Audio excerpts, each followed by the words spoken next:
예수님께서 사마리아 지역에서 수가성이라고 하는 사마리아 지역에서 한 여인, 사마리아 여인을 만나는, 그리고 생수에 대한 이야기를 나누시는 유명한 구절이죠. 이 이야기의 시작을 요한은 이렇게 말합니다. 1절을 보십시오. 예수께서 더 많은 사람을 제자로 삼고 세례를 주신다는 소문이 바리새파 사람들의 귀에 들어간 것을 예수께서 아셨다. 이 당시 바리새인들에게 세례자 요한은 눈에 가시 같은 그런 사람이었습니다. 민중들은 세례자 요한의 가르침에 열광했고, 근데 그 가르침은 당시 지도자들이었던 제사장, 서기관, 바리새인, 사두개인, 이런 유대교의 정치 지도자, 종교 지도자들과 충돌하는 가르침이었죠. 그런데 권력층은 세례자 요한에게 손을 댈 수 없었습니다. 왜 그런지 아세요? 세례자 요한이 제사장의 아들이었기 때문에, 그 신분 질서를 유지해야 자신들의 신분도 공고히 되기 때문에 마음에 들지 않지만, 그래서 어떻게 처리하고 싶지만 제사장의 아들이라, 그 말은 세례자 요한도 제사장의 그런 반열에 있는 그런 자이기 때문에 차마 손대지 못하고 끙끙 앓고만 있었습니다. 그런데 그보다 더한 존재가 등장하죠. 바로 청년 예수입니다. 일개 목수의 아들이고 갈릴리 출신의 그런 촌뜨기인데 자신의 제자들을 이끌고 다니면서 이스라엘 전역에 영향을 끼치기 시작합니다. 게다가 세례자 요한보다 더 많은 추종자를 모으고 있다. 그 사실은 이 지도자들을 자극하기에 충분하지요. 3절은 예수님께서 그렇게 주목을 받으시자 유대 지역을 떠나서 갈릴리 지역으로 가신다고 말하고 있습니다. 조금 이걸 의아하게 보셔야 됩니다. 물 들어올 때 노를 저어야 된다고, 지금 예수님 한창 주가가 그 이스라엘의 중심 성전이 있는 바로 그 유대 지역 예루살렘, 그곳에서 지금 예수님의 명망이 막 올라가고 있는데 예수님이 그때 노를 젓지 않으시고 다른 곳으로 피하시는 거죠. 파도가 들어올 때 서핑을 해야 한다고 지금 이렇게 예수님의 이름이 올라갈 때 어떻게 해서든 어필하고 더 많은 사람들을 이렇게 자신의 편으로 이끄셔야 될 것 같은데 말입니다. 예수님은 그러고 보면 자신에게 유리한 사실에 그렇게 집착하지 않으셨습니다. 어떻게 보면 예수님께서 세례자 요한보다 더 많은 사람에게 세례를 베풀고 또 더 많은 제자를 만드신다는 사실에 어깨가 으쓱해질 만도 한데, 예수님은 그렇게 하나님 나라에 도움이 되지 않는 정보들 앞에서는 크게 괴념치 않으셨습니다. 그리고 환호의 자리를 떠나십니다. 분명히 알고 계신 것이지요. 지금 주님에게 향하고 있는 그것의 실체가 아니라, 그 환호가 실체가 아니라 그저 환영이고 환상일 뿐이라는 것을 말입니다. 고난주간 이 본문을 묵상하면서 주신 마음이 있습니다. 세상이 나를 칭찬하고 인정한다고 하더라도, 그게 어느 정도 또 사실이라고 하더라도 내가 해야 될 것은 끝까지 하나님께서 어떻게 말씀하실까, 그것을 가장 먼저 생각해야 한다는 것입니다. 그렇게 해야 세상이 부르는 곳이 아니라 끝까지 하나님이 원하시는 길을 우리가 걸어갈 수 있지 않을까요? 그러면 항상 하나님이 기뻐하시는 길을 걸어가기 위해 우리에게 어떤 삶이 필요할까? 가벼운 삶이 필요하겠다는 마음입니다. 가벼운 삶이란 어떤 삶일까요? 하나님이 기뻐하시는 길을 걷기 위해서라면 오늘 나의 영광의 자리를 박차고 나갈 수 있을 만큼 마음이 가벼운 삶, 그것이 우리에게 필요하겠다는 마음입니다. 그렇게 마음이 가벼운 삶을 살기 위해선 당연히 겸손이 필요하겠지요. 겸손은 자기를 낮추는 게 아닙니다. 겸손 그러면 흔히 자기를 낮추는 것을 생각하는데, 겸손은 자기를 낮추는 게 아니라 자기 용량을 아는 게 겸손입니다. 우리는 예수님을 겸손의 왕이라고 노래하지요. 왜 주님이 겸손한 분이십니까? 단순히 십자가에 달려서 죽으셔서 아닙니다. 예수님은 자신이 누구인지를 아셨습니다. 왜 이 땅에 오셨는지를 아신 거죠. 예수님은 늘 자신에 대해 아셨습니다. 그래서 아버지께서 나는 허락하신 것만 말한다. 아직 내 때가 아니다. 나는 섬김을 받으러 온 게 아니라 섬기러 왔다. 아버지의 뜻이니 제가 이 잔을 받겠습니다. 이게 주님의 모습, 겸손입니다. 자신에 대해 알고 계셨고 그것대로 행하셨습니다. 겸손은 주눅 들어있는 것, 억제하는 것, 자책하는 것, 자신감이 사라지는 것, 자학하는 것, 뭐든지 자기 탓하는 것, 그런 게 겸손이 아니라 겸손은 자기의 용량을 아는 것입니다. 그 속에서 우리는 마음이 가벼운 삶을 살 수 있게 되고, 그 가벼운 삶을 살 때에야 비로소 주님이 부르시는 자리로 우리는 인도하심을 따라 갈 수 있는 것이지요. 그 예수님께서 유대를 떠나 갈릴리로 가시는데 사마리아를 통과하셨다고 요한 사도는 구체적으로 언급합니다. 4절인데 이 부분은 개역 성경에서 원어의 의미를 잘 살렸다는 느낌입니다. 사마리아를 통과하여야 하겠는지라. 직역하면 그런데 그분은 반드시 사마리아를 통과하셔야만 했다. 그런 의미입니다. 근데 우리가 알죠. 그렇게 가실 필요는 없다는 거. 당시 유대인들은 그 길을 선택하지 않았습니다. 이 앞 지도를 이렇게 보면 이 예루살렘 지역에서 유대 지역에서 요단강을 건너죠. 동편으로 가죠. 그리고 거기서 위로 올라갑니다. 그리고 벳산 지역에 이르면 이제 다시 요단강을 건너서 갈릴리 지역으로 갑니다. 곧장 올라가면 되지만 사마리아 지역이 있기 때문에 정상적인 유대인들은, 적어도 신실한 유대인들은 그렇게 올라가지 않습니다. 강을 건너서 북쪽으로 올라가서 다시 강을 건너서 갈릴리 지역으로 갑니다. 내려올 때도 마찬가지고. 그런데 예수님은 반드시 그곳을 통과하여야 했다. 요한은 그렇게 기록합니다. 그 길밖에 없어서가 아니라 예수님께서 이 땅에 오신 이유와 목적에서는 예수님이 반드시 그렇게 하셨을 법하다라는 그런 뉘앙스가 있는 말씀이죠. 그래서 위험을 무릅쓰고 환영받지 못할 줄을 아시면서도 사마리아로 들어가셨습니다. 그리고 그렇게 수가성에 도착합니다. 그리고 그곳에 있는 야곱의 우물에 당도하셨을 때가 우리의 시간으로 오정, 정오, 낮 12시입니다. 그 땡볕이 내리쬐는 시간에 한 여인이 물을 기르러 야곱의 우물에 나왔습니다. 되게 이상한 일이죠. 근데 더 이상한 일은 뭐죠? 유대 남성이 사마리아 여성에게 말을 걸고 있는 사건입니다. 우물은 성에서 멀리 떨어진 곳에 주로 위치해 있는데 그렇게 여인들은 벌건 대낮에 물을 길러 오지 않습니다. 오전이나 저녁 늦게 아주 선선한 시간에 옵니다. 그런데 대낮에 온 이 여인, 적어도 두 가지 중에 하나겠죠. 꼴배기 싫은 사람이 있어서, 정말 보고 싶지 않은 사람이 있어서 그 시간에 왔거나, 아니면 자기 자신을 노출시키고 싶지 않아서 그 시간에 왔거나 입니다. 또 아무리 목이 마르셨더라도 여인에게, 그것도 사마리아 여인에게 말을 거신 것은 그 당시로서도 굉장히 생경한, 이 여인이 온 것보다 더 생경한 일입니다. 우리가 이 관계를 알기 위해선 그 사마리아와 유대인들의 그런 역사적인 배경을 조금 살펴볼 필요가 있는데요. 솔로몬 이후에 이스라엘이 분열되죠. 남유다와 북이스라엘로. 그렇게 쭉 가다가 북이스라엘이 먼저 아수르에 멸망당하고 남유다가 아수르를 멸망시킨 바벨론에 의해서 멸망당합니다. 북이스라엘이 먼저 멸망당하는데 아수르가 북이스라엘을 멸망시키면서 아수르가 통치하고 있던 제국 전역의 이방인들을 북이스라엘 지역으로 이주시킵니다. 강제 이주시킵니다. 어떤 일이 생겼을까요? 당연히 그곳에 피와 종교가 혼합되고 섞이게 되겠죠. 그 현상을 보면서 남유다 사람들은 이제 편견을 갖게 됩니다. 저들은 정통 유대인이 아니다. 혼혈이다. 피가 섞였다. 그래서 우리는 거룩한 자손, 우리는 신실한 남은 자이지만 저 사마리아 동포들은 오연된 사람들, 그리고 더러운 자손, 수치스러운 사람들로 여깁니다. 그렇게 골이 점점 깊어져 갑니다. 그러다 알렉산더가 사마리아의 다문화 유대인들에게 성전을 짓는 것을 허락합니다. 조금 더 효율적으로 통치하기 위해서 그 지역에 살고 있는 사람들이 반란을 일으키지 않도록 최대한 베푸는 거죠. 그 사마리아 사람들이 성전을 짓기를 원합니다. 왜냐하면 예루살렘에 있는 성전에 자신들은 갈 수 없으니까. 그래서 그곳에 성전을 짓게 해달라고 이야기하고 그걸 허락합니다. 그러자 남유다가 흥분하죠. 여호와 하나님을 섬길 수 있는 성전은 예루살렘 이곳에만 있어야 되는데 저곳에 가짜 성전을 만들었다는 것. 그래서 무참히 파괴까지 합니다. 그렇게 500년 가까이 이어온 겁니다. 그런 상황에서 순수 유대인들의, 예루살렘 남유다 지역의 순수 유대인들의 지지를 받고 있는 예수님이 사마리아 땅에 들어가신 것, 충격적인 일이고, 게다가 그곳에 있는 사마리아 여인에게 말을 거신 것, 굉장히 충격적인 일입니다. 국민의힘 국회의원이 더불어민주당 가서 호의적인 강연을 하고, 더불어민주당에 있는 국회의원이 국민의힘 가서 호의적인 강연을 하고, 어떤 일이 생길까요? 그것보다 더 놀라운 일이지요. 게다가 이 여인은 지금 부정한 여인입니다. 당시 유대 남성의 시각에서는 5번의 이혼을 거쳤고 현재도 사실혼 관계가 아닌 여인인데 엄밀히 따지면 버림받은 여인이겠죠. 남성 중심 사회에서 어떻게 5번이나 이혼을 하겠습니까? 아마 남성들로부터 번번이 버림을 받은, 지금 남성도 결혼할 마음은 없고 혼인할 마음은 없고 그저 자신의 놀이개로 이렇게 이용당하고 있는 여인일지도 모릅니다. 그런 여인에게 예수님께서 겁없이 물을 달라 하십니다.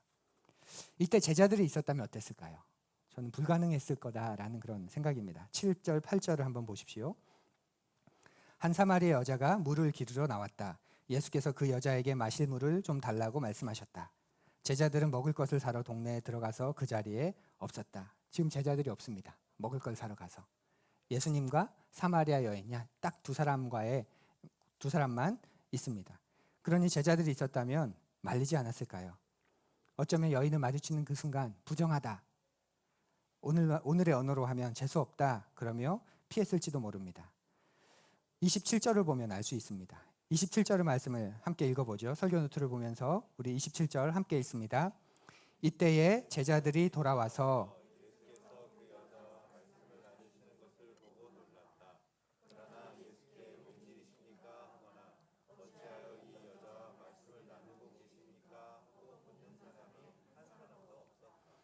여러분 이 장면 어떻게 보세요? 제자들이 지금 침묵하고 있다는 구절 요한이 기록입니다. 제자들이 침묵하고 있었다. 여러분 이 구절을 어떻게 묵상하시며 어떻게 느끼십니까? 지금 제자들이 차마 말로는 못하고 예수님을 디스하고 있는 겁니다. 예수님을 비난하고 있는 겁니다. 예수님이 어련히 필요하셔서 어련히 알아서 저 사마리아 여인과 대화를 나누고 계실까? 그런 의미의 침묵이 아니라 도대체 언제까지 저러실 거야? 라는 의미의 침묵입니다. 지금까지 예수님이 만난 사람들을 보면 유대 안에서도 부정하다고 하는 사람들을 만나시죠.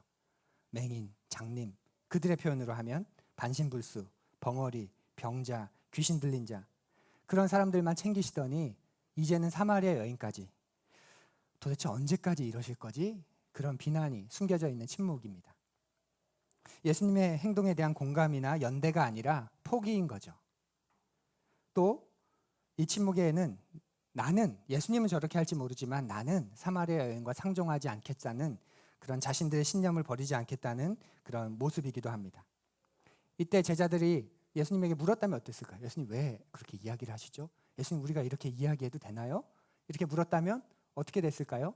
제자들은 압니다. 마음속에 자신들이 설득당했을 거라는 거. 기도할 때 그런 마음 들지 않으세요? 어떤 기도하는데 이걸 기도하면 뭐라 말씀하실지 내가 뻔히 알겠어. 내 마음에 서운하고 싫은 사람이 있어요. 그를 위해 기도하면 용서해라 하시겠지. 기도하기 싫어. 제자들의 마음이 그런 거죠. 물어보면 뭐라 말씀하실 거고 그러면 우리도 이야기해야 될 것 같은, 그래서 자신들의 신념 체계가 깨어질 것 같은, 왜냐하면 그런 적이 한두 번이 아니었으니까. 늘 예수님은 자꾸만 자기들의 신념과는 다른, 세계관과는 다른 말들을 하셨고 지금도 그 말씀을 다 소화하기가 어려운데 이번에는 사마리아 여인과 잘 지내. 그 말씀을 듣는 순간 얼마나 그게 자신들에게는 두려운 일일까요? 그래서 두렵고 불편했기에 침묵하고 있는 겁니다. 과묵함 때문이 아니라 예수님에 대한 신뢰 때문이 아닙니다. 난 동조하지 않겠다. 난 참여하지 않겠다. 예수님의 행동에 대한 비난이고 자신들의 신념이 옳다는 그런 불신앙의 표현인 것이지요. 사랑하는 프리인 여러분, 그래서 우리는 하나님께 질문해야 합니다. 하나님께 여쭈어야 합니다. 침묵해서는 안 됩니다. 우리의 삶은 그 자체로 신비지요. 여러분의 삶에 일이 잘 풀릴 때나 막힐 때나 여러분이 하나님에게 질문하지 않으면 어떤 일이 생길까요? 그것이 한두 번 반복되면서 어떤 일이 생길까요? 우리의 성공은 나의 성공으로, 우리의 실패는 하나님의 탓으로 돌리기 쉽습니다. 또 여러분이 잘못한 것이 없는데도 시련이 닥친다면 반드시 하나님께 입을 열어 물으셔야 합니다. 욥을 떠올려 보십시오.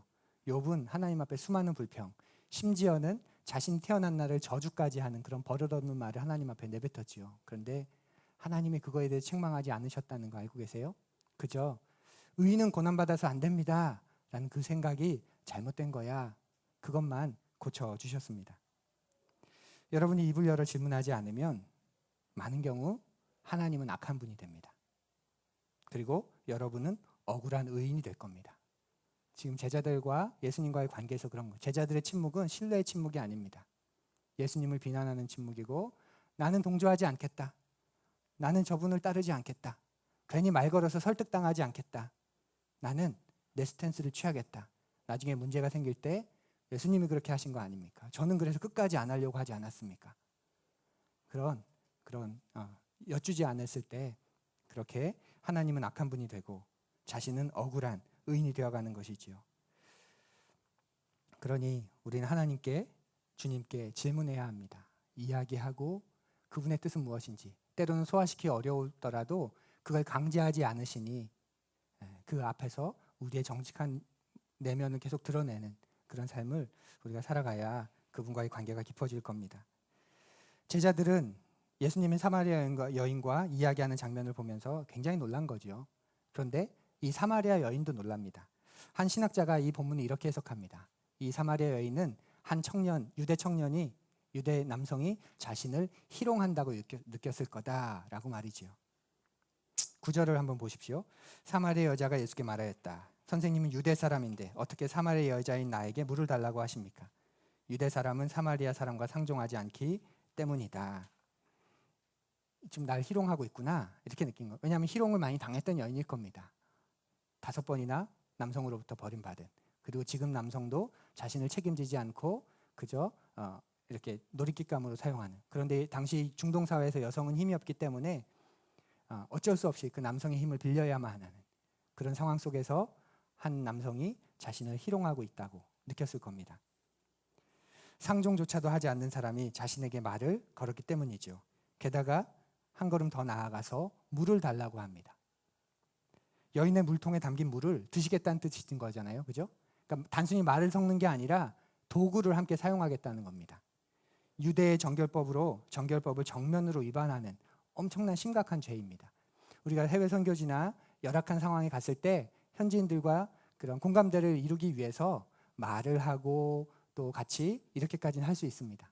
근데 그들이 먹던 음식을 그들이 먹던 그릇에 담아서 나에게 나올 때 냄새가, 또 청결이 내 수준에서는 맞지 않는 그것을 같이 사용한다는 건 정말 어마어마한 겁니다. 예수님이 사마리아 여인에게 물을 달라고 했던 건 그 여인이 쓰는 그 그릇, 그 부정하다고 여기는 그 사마리아 사람들의 그 부정한 그릇, 도구, 그걸 내가 사용하겠다라는 그런 뜻이죠.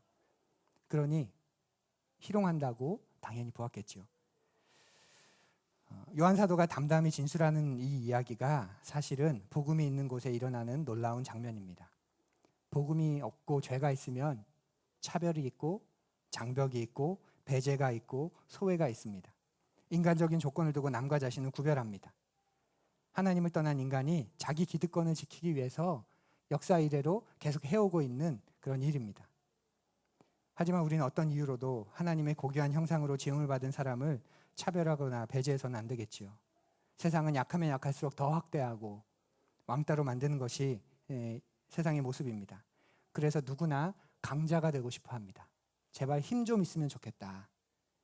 그래서 강자 편에 서기 위해서, 때로는 강자의 힘을 과시하기 위해서 애를 씁니다.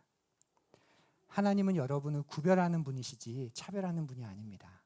그런데 세상은 구별하는 순간부터 차별을 시작합니다.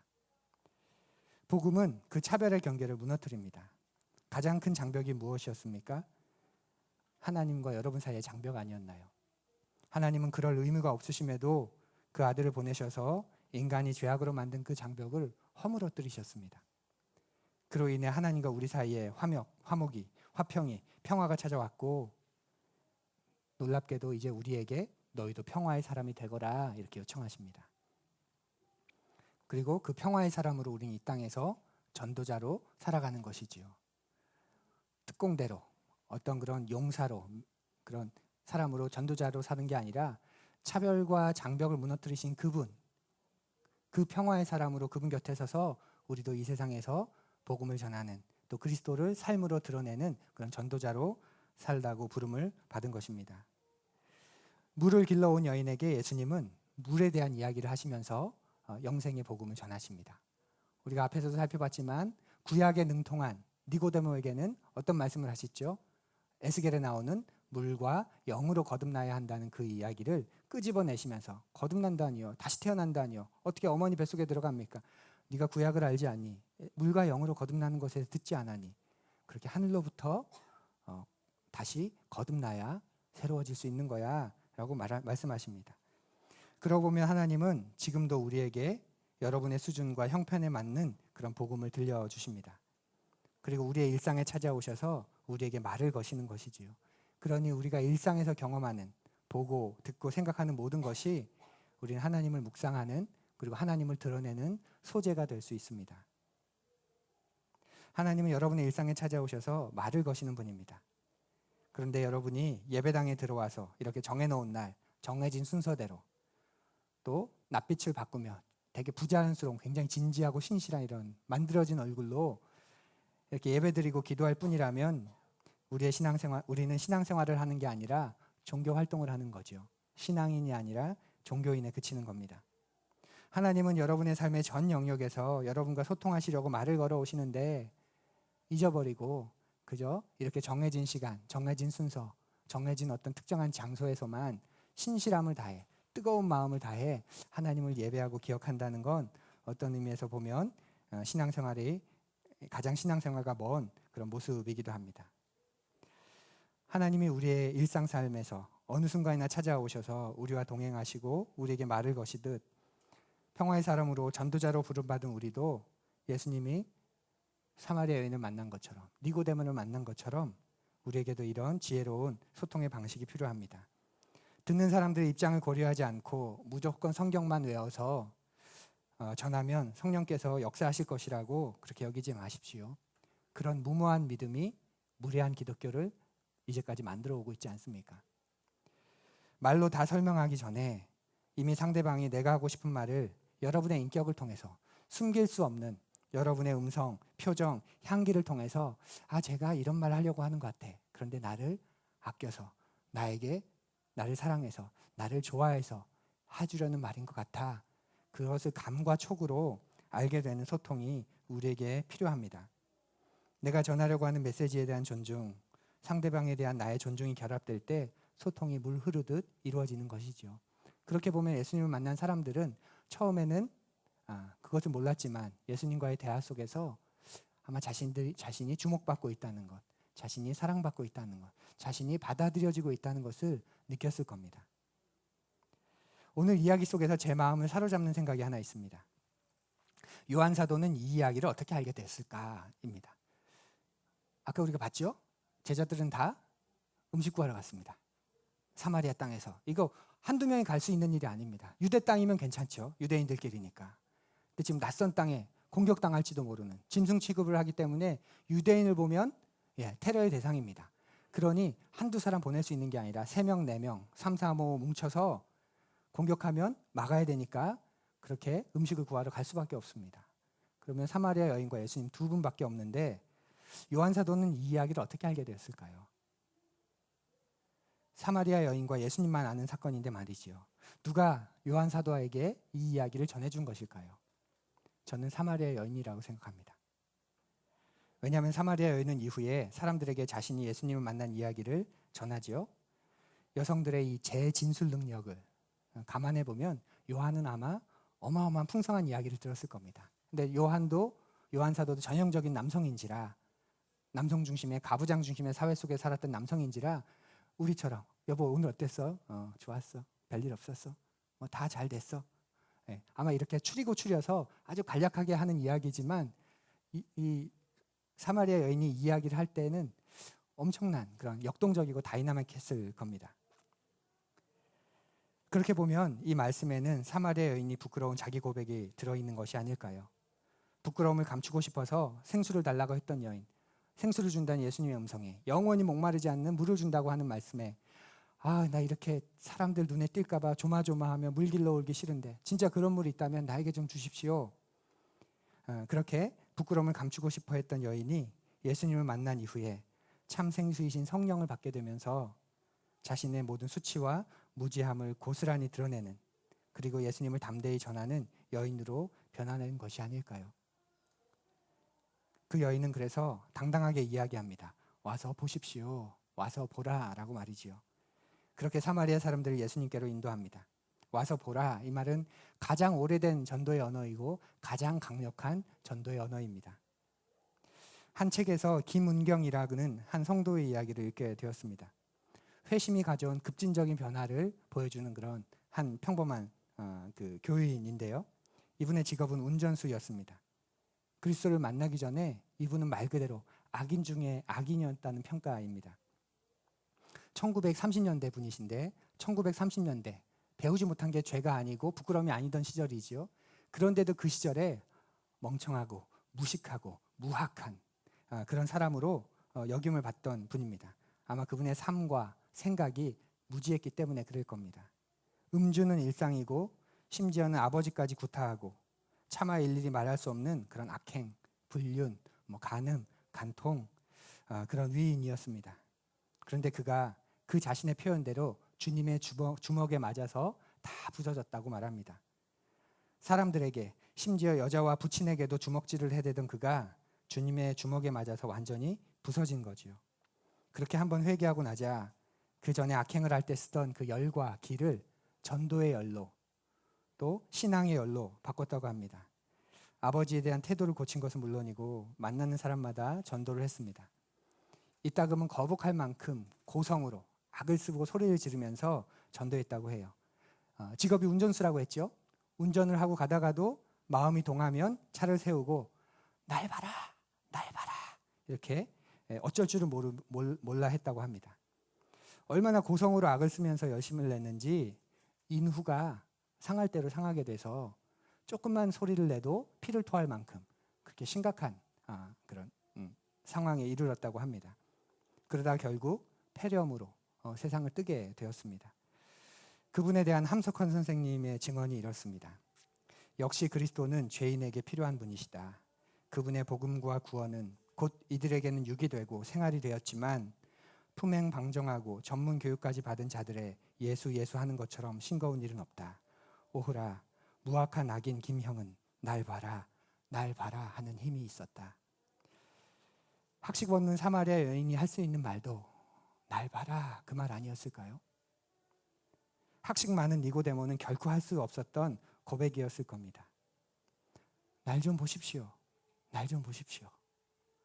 사마리아 여인의 담대한 증언에 동네 사람들이 어떻게 반응합니까? 29절 이하를 보십시오. 내가 한 일을 모두 알아맞히신 분이 계십니다. 와서 보십시오. 그분이 그리스도가 아닐까요? 사람들이 동네에서 나와 예수께로 갔다. 사마리아 여인이 예수님을 충분히 알았을까요? 네, 충분히 몰랐을 겁니다. 동네 사람들에게 그분이 그리스도가 아닐까요? 라고 한 걸 보면 예수님에 대한 확신, 근거 그렇게 단단하지도 않습니다. 흔한 말로 복음을 전하기 위해 결격 사유가 되게 많은 거죠. 그것도 모르면서 어떻게 복음을 전해? 그런 수준입니다. 그런데도 동네 사람들이 그 말을 듣고 반응합니다. 단순한 호기심 수준이 아닌 거죠. 그리고 39절은 그들 중에 믿는 이들이 많았다고 말합니다. 사랑하는 푸른이 여러분, 전도는 복음을 전하는 삶은 성경을 다 알고 난 다음에 하는 게 아닙니다. 여러분이 믿고 있는 만큼만 전해주면 되는 겁니다. 어쩌면 사마리아 여인이 한 것은 전도가 아니라 인도인지도 모르겠습니다. 자신은 잘 설명할 수 없지만 일단 예수님께 가보자. 하나님 말씀 한번 들어보자. 그렇게 제안한 것이죠. 그리고 40절을 보면 예수님께서 친히 나온 사람들을 전도하십니다. 우리는 사람들이 믿을 것인지 믿지 않을 것인지 결과를 미리 짐작하고 포기할 필요가 없습니다. 또 자격을 갖춘 후에 더 많이 배운 후에 더 훈련된 후에 전도하겠다는 생각도 바르지 않습니다. 바울 사도의 말처럼 때를 얻든지 못 얻든지 복음을 증거해야 합니다. 아니 예수님의 사람으로 사는 것 자체가 이미 전도입니다. 내가 성경의 가치관대로 하나님 나라의 복음대로 온 세상의 창조주가 하나님이시고 내가 그분의 자녀라고 믿으며 사는 그 자체가 이미 전도입니다. 날 봐라, 날 봐라. 그 말의 힘이 거기에서 나오는 것이지요. 예수님의 말씀이 속에 차 있는 사람은 그 말씀이 밖으로 나올 수밖에 없지 않습니까? 제 아내와 친해지고 싶으시죠? 제가 팁을 하나 드리면 아이스크림 딱 얘기하면 엄청 친해집니다. 대화가 깊어지고 풍성해지고 그러면서 관계가 돈독해지실 겁니다. 예수님의 말씀이 속에 차 있으면 그 말씀이 밖으로 나올 수밖에 없지 않을까요? 운동을 좋아하는 사람은 계속 그 운동 이야기를 합니다. 강요는 하지 않지만 그게 좋아서 계속 그 이야기를 합니다. 그리고 어느 순간 저렇게 좋아하는데 저렇게 순수하게 기뻐하고 보니까 되게 건강한 것 같고 우리가 관심이 그렇게 가지요. 근데 유독 주님에 대한 이야기는 우리 안에 타락한 본성 때문에 그런지 너무 벽을 많이 둡니다. 강요할 필요는 없지만 내가 좋아하는 나를 지금 이렇게 만든 그 기쁨의 이야기, 그 소망의 이야기 그 이야기를 흘려보내면 되는 것이지요. 그렇게 예수님을 사람으로 사는 것 자체가 이미 전도입니다. 유대인들은 거부했던, 제자들조차도 거절했던 사마리아인들에게 복음이 전해지면서 지금 회심의 사건이 일어나고 있습니다. 어쩌면 가장 추수가 어려운 땅, 추수와 가장 어울리지 않는 땅인데 예수님은 그 땅을 바라보시며 말씀하십니다. 희어져 추수하게 되었다고 말이지요. 오늘날에도 마찬가지입니다. 희어져 추수하게 된 밭이 우리 앞에 놓여 있습니다. 그 일에 우리가 함께 참여하면 좋겠습니다. 그를 위해 오신 그분, 그리고 그 일을 지금도 이루어 가시는 그분, 그 일에 동참하길 원하시며 우리에게 먼저 생명을 내어주신 바로 그분. 그래서 우리도 그 희어져 추수하게 되었다라는 그 말씀에 황홀해하며 그 일에 동참하길 원합니다. 우리가 뿌리고 우리가 다 거두지 못할 수도 있지만 우리 뒤에 오는 누군가 추수할 수 있도록 우리가 씨를 뿌리고, 또 누군가가 이미 우리 앞에 씨를 뿌려서 지금 우리가 거둘 수 있는 그 일에 또 동참하게 되는 저와 여러분이 되기를 간절히 바랍니다. 주님을 여러분의 삶에 초청해 함께 거하십시오. 그리고 그분의 말씀을 청종하십시오.